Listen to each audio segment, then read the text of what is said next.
আসসালামু আলাইকুম, সবাই কেমন আছেন? আশা করি সবাই ভালো আছেন। আমি একটু অসুস্থ, আর এই অসুস্থতা নিয়েই আমি আমার পছন্দের একটা খাবার রান্না করেছি।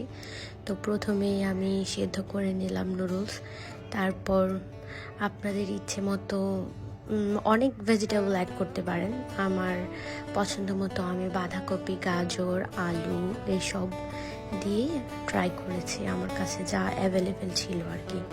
তারপর সব একে একে ভেজে নিয়েছি, আর বাঁধাকপিটা আগে ভেজে নিয়েছি কারণ এটার কালারটা একটু অন্যরকম। তো একসঙ্গে আগে দিয়ে দিলে সব কালারের সঙ্গে একটু মিশে অন্যরকম কালার হয়ে যায়, তাই এটা ভেজে রেখেছি, লাস্টে অ্যাড করব। তো সব একে একে ভেজে নিয়েছি। তারপর সাইড করে আমি ডিম দিয়ে দিয়েছি। আপনাদের কাছে চিকেন চিংড়ি থাকলেও অ্যাড করতে পারেন, তাহলে টেস্টটা আরও অনেক বেশি বাড়বে।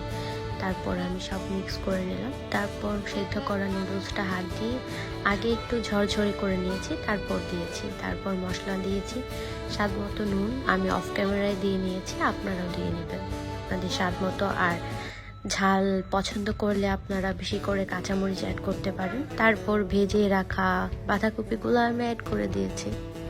তারপর নাড়তে থাকলাম। দেন চিজ দিয়ে আমি কিছুক্ষণ রেখে দিয়েছিলাম। তারপর পরিবেশন করেছি আমার মতো করে।